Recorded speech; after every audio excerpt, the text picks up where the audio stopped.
Olá, amigos do canal Conhecimento é Poder. Sou Marcelo Gomes e sejam muito bem-vindos a mais um vídeo. Não esqueça de se inscrever e, se possível, deixar o seu joinha caso goste do conteúdo. Isso é muito importante para que mais e mais pessoas se tornem poderosas através do conhecimento. Dito isso, vamos ao que interessa. Hoje iremos aprender um pouco mais sobre o Egito Antigo. Este é o 10º vídeo de um total de 15. Nele conheceremos as principais características sociais daquele povo, destacando a educação, a hierarquia social e a vida cotidiana. Dentre outras coisas, veremos que as crianças iniciavam o processo de aprendizado no seio familiar. Destacaremos a rígida hierarquização entre os elementos que compunham a sociedade e trataremos aspectos relacionados com os tipos de moradia, os cuidados com a higiene e a aparência, a música praticada e as formas de lazer dos antigos egípcios. A sociedade apresentava uma estrutura fortemente hierarquizada. Era patriarcal, com o homem administrando o lar, tendo participação da mulher e decidindo os herdeiros através de seu testamento. Os anciãos eram consultados e honrados após a morte. O casamento no mundo egípcio era monogâmico, embora houvesse casos de bigamia e poligamia na corte faraônica, e não era sancionado pela religião. Não existia uma cerimônia de casamento, nem um registro do ato. Aparentemente, bastava um casal afirmar que queria coabitar para que a união fosse aceita. Os homens casavam entre os 16 e os 18 anos, e as mulheres por volta de 12 a 14 anos. Por serem as mulheres as transmissoras do sangue real, como forma de legitimação do poder, houve casamentos entre irmãos. Também houve casamentos entre faraós e uma de suas filhas. Os homens com uma posição econômica mais elevada poderiam ter, para além da esposa legítima, várias concubinas, o que era visto como um sinal de riqueza. No entanto, as mulheres que tivessem mais de um homem eram mortas. A prostituição era uma prática moralmente condenada, mas foi praticada nas margens do Nilo. Foram registrados em papiros e óstracos a prática de favores sexuais em troca de dinheiro, bem como menções a relações sexuais coletivas, o que leva a considerar a possibilidade da existência de prostíbulos. No Egito, não houve prostituição sagrada, sendo a relação divindade-sacerdotisa meramente simbólica. Os antigos egípcios viam homens e mulheres, incluindo as pessoas de todas as classes sociais, exceto os escravos, como essencialmente iguais perante a lei. E até mesmo o mais humilde camponês tinha direito de petição ao vizir e à sua corte para reparação. Tanto homens quanto mulheres tinham o direito de possuir e vender imóveis, fazer contratos, se casar e se divorciar, receber herança e ter litígios em tribunal. Os casais podiam possuir bens em conjunto e proteger-se com contratos de casamento em caso de divórcio, que estipulavam as obrigações financeiras do marido para com a esposa e as crianças ao final do casamento. As mulheres tinham uma grande gama de escolhas pessoais e oportunidades de realização.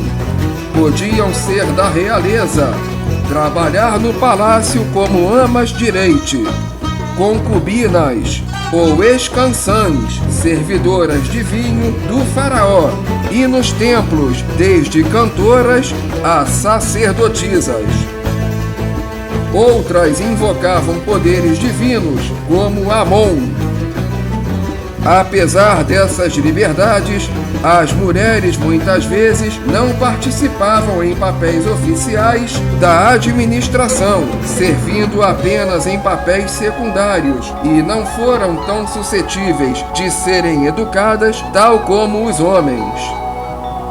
Quando o marido falecia, as mulheres assumiam a chefia familiar e, no caso dos faraós, o Estado.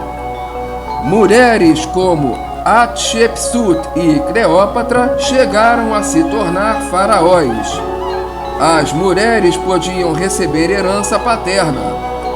Normalmente, o filho mais velho assumia o trono faraônico após a morte de seu pai. No entanto, quando só havia filhas como sucessoras, a mais velha deveria casar-se para seu marido assumir o trono. As crianças, meninos e meninas, iniciavam sua educação básica no seio familiar. Os meninos aprendiam com seus pais princípios éticos, visões da vida, conduta social e ritos populares, dentre outras coisas. As meninas aprendiam com suas mães economia doméstica, culinária, preparação e confecção de roupas. As meninas ricas podiam aprender a tocar instrumentos, cantar, dançar, assim como a ler, escrever e trabalhar com operações aritméticas. No processo educacional das classes mais abastadas, utilizavam-se os chamados livros de instrução, que continham regras para se viver ordenadamente em sociedade, assim como elementos morais, tais como justiça, sabedoria, obediência, bondade e moderação. No Antigo Egito, havia poucas escolas, funcionando exclusivamente para a educação de homens da realeza, da nobreza, ou daqueles que almejavam tornar-se escribas, sacerdotes, artistas, escultores ou desenhistas. Iniciando seus estudos entre os 5 e 7 anos, os garotos aprendiam leitura e escrita, história e geografia, ciência, medicina e astronomia, aritmética e geometria e música.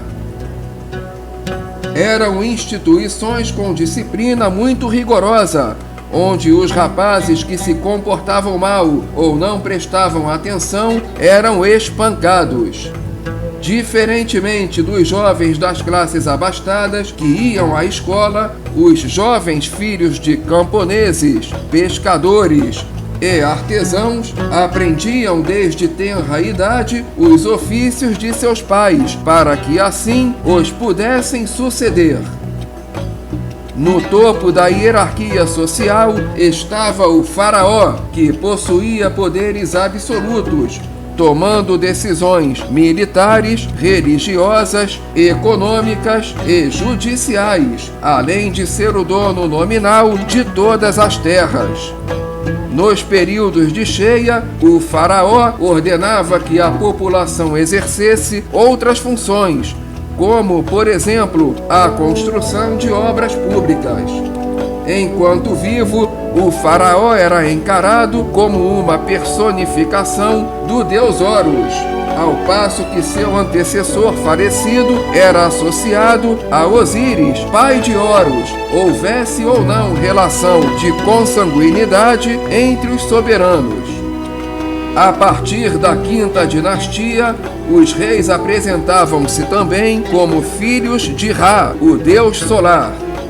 Os faraós possuíam muitas mulheres e filhos. Sua mulher principal, denominada Emet-Nesut, esposa do rei, podia ser sua irmã ou uma de suas filhas. Os faraós possuíam diversas insígnias. o Pschent, a união das coroas do Alto e Baixo Egito, os cetros Crossa e Chicote, o Nemés, ornamento para a cabeça, decorado com uma cobra e um abutre, que simbolizavam respectivamente o Baixo e o Alto Egito, e a barba postiça. Podiam ser simbolicamente traduzidos como esfinges e eram associados a animais como a pantera, o leão e o boi. A palavra faraó, vinda do egípcio Peraá, significa Casa Grande. Tornou-se o nome oficial dos líderes do Egito apenas durante a 18ª dinastia, pois até então, habitualmente, os líderes referiam-se a si mesmos como Nezu, rei, ou Né, senhor. A partir da 5ª dinastia, a titulação dos reis incluía 5 nomes reais: nome de Horus, nome das 2 mestras, nome de Horus de ouro, prenome e nome. Abaixo do faraó e de sua família na pirâmide social, encontrava-se o grupo denominado como classe do saiote branco ou classe dos dominantes, em referência ao vestuário de linho decorado que trajavam. Primeiramente vinham os nomarcas e vizires. Os nomarcas administravam as províncias imperiais, enquanto os vizires controlavam o arrecadamento de impostos, fiscalizavam as obras públicas e os celeiros reais, participavam do Alto Tribunal de Justiça e chefiavam a polícia e as tropas. Abaixo deles estavam os sacerdotes, que administravam os templos, os cultos e as festas religiosas. Eram conselheiros dos faraós e usufruíam de terras, isenção de impostos e prestígio.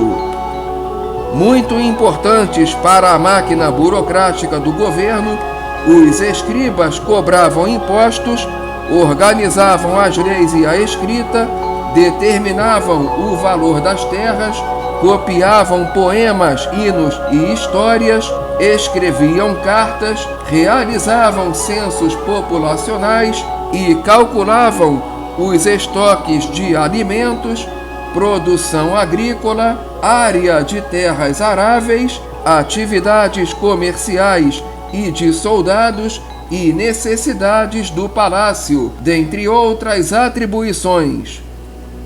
A partir do Império Novo, surge uma nova classe, os grandes comerciantes, que monopolizavam o comércio exterior. Abaixo das classes dominantes, situavam-se as classes dominadas. Primeiramente, vinham os soldados, que recebiam produtos por serviços prestados e tomavam espólios de saques, mas nunca ascendiam a altos postos no exército. Abaixo deles vinham os artesãos, tecelões, pintores, barbeiros, cozinheiros, barqueiros, ceramistas, escultores, joalheiros e ferreiros, dentre outros, que trabalhavam especialmente para os faraós, a nobreza, para os templos e para os pequenos comerciantes que vendiam seus produtos nos mercados das cidades. Os camponeses, ou felas, formavam a maior parte da população e eram agricultores, pecuaristas e pescadores. Mesmo sendo eles os produtores, os produtos agrícolas eram propriedade direta do Estado, dos templos ou da família nobre que possuía a terra. Os camponeses também estavam sujeitos a um imposto sobre o trabalho e eram obrigados a trabalhar na construção de obras públicas e limpezas de canais, em um sistema similar à corvéia medieval na Europa. também eram obrigados a trabalhar nos transportes e, por vezes, no exército. Abaixo dos camponeses vinha a base da pirâmide, os escravos, denominados emu ou baku. Cativos ou condenados da justiça trabalhavam em atividades domésticas, públicas ou religiosas. Gozavam de direitos civis e aprendiam a escrita.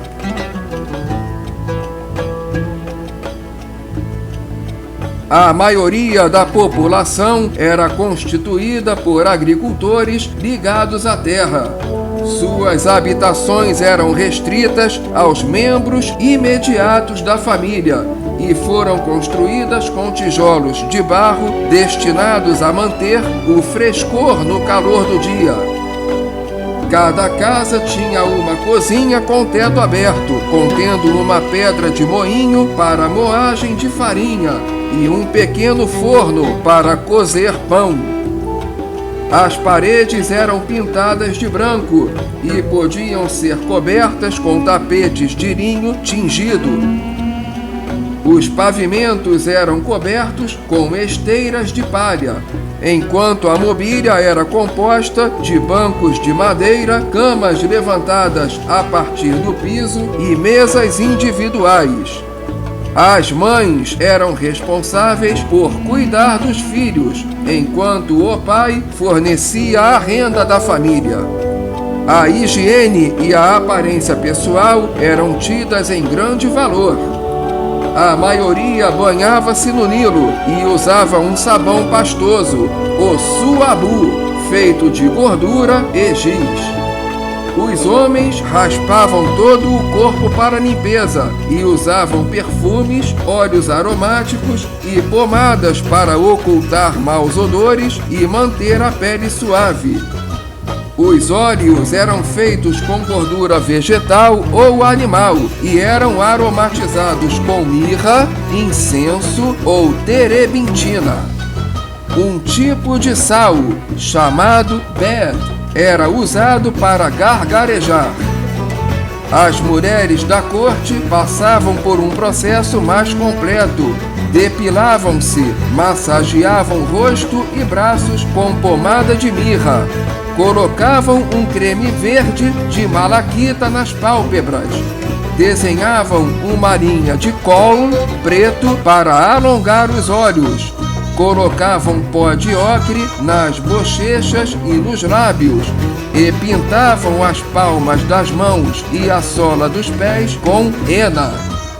Tanto os homens como as mulheres da classe alta usavam perucas, joias e cosméticos. Inicialmente, as mulheres tinham o costume de manter o cabelo curto. No entanto, ao longo dos séculos, adotaram o cabelo comprido. Os homens adultos utilizavam cabelo curto e as crianças e os sacerdotes raspavam a cabeça.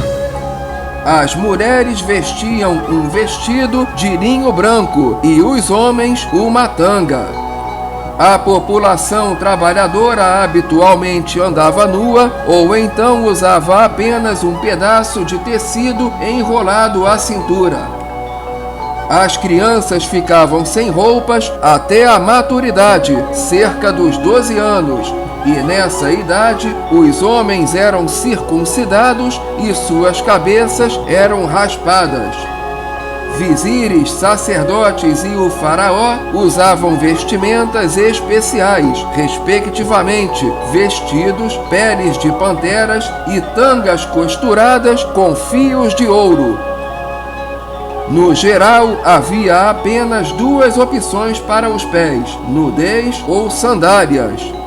Estas podiam ser de junco e papiro amarrados com barbante, modelo mais simples, ou de couro costurado com linha de papiro, modelo mais sofisticado. Membros das classes mais elevadas da sociedade costumeiramente adornavam o corpo com joias. As joias também eram usadas pela população menos abastada da sociedade, por poderem se tratar de amuletos. eram de ouro, prata, cobre ou cerâmica, incrustadas com pedras preciosas ou pasta de vidro colorido. Podiam ser diademas, colares, brincos, pulseiras, anéis e cintos. A música e a dança eram entretenimentos populares para aqueles que podiam pagar por elas. Instrumentos antigos incluíam flauta e harpas, enquanto instrumentos semelhantes a trompetes, oboés e gaitas se desenvolveram mais tarde e se tornaram populares. No Império Novo, os egípcios tocavam sinos, símbalos, tamborins e tambores, e importavam alaúdes e harpas da Ásia. O sistro foi um instrumento musical do tipo chocalho que era especialmente importante em cerimônias religiosas. Os faraós possuíam uma banda preferida, os inodos, que os acompanhavam em grandes cerimônias religiosas. Para divertimento dos presentes em banquetes, havia dançarinas que dançavam em movimentos lentos, mímicos, que contavam lendas dos deuses e os imitavam, e pigmeus da África Central que dançavam danças rápidas e rítmicas. Eram praticadas diversas atividades de lazer, incluindo jogos e música. O Sené, um jogo de tabuleiro onde as peças se mudam de acordo com o acaso, era particularmente popular entre os primeiros tempos. Outro jogo semelhante foi o Mehen, que tinha um tabuleiro em forma de serpente. Jogos de malabarismo, vara e bola eram populares entre as crianças, e também está documentada a luta em uma tumba em Beni Hassani. Os membros ricos da sociedade praticavam caça e davam passeios de barco também. Havia uma grande variedade de brinquedos infantis, todos de madeira, peões, figurinhas, bonecas, cavalinhos e até bonecos articulados. No próximo vídeo, iremos continuar o estudo do Egito Antigo, discorrendo sobre a língua e a escrita vigentes naquela distante civilização, destacando aspectos relacionados ao som, à gramática e à literatura. Dentre outras coisas, veremos que a língua egípcia antiga é a mais velha depois do sumério, que o egípcio antigo possuía 25 consoantes similares às de outras línguas afroasiáticas, que a língua hieroglyphica data de 3200 a.C., sendo composta de 500 símbolos, e que a literatura do Egito Antigo incluía textos de caráter religioso e textos sapienciais, bem como poesias e contos amorosos. Se você gostou deste vídeo, se achou que o conteúdo te ajudou de alguma forma, não se esqueça de se inscrever e deixar o seu joinha, pois isso é fundamental para que o canal cresça e alcance cada vez mais pessoas ávidas por conhecimento. Afinal, conhecimento é poder. Até a próxima!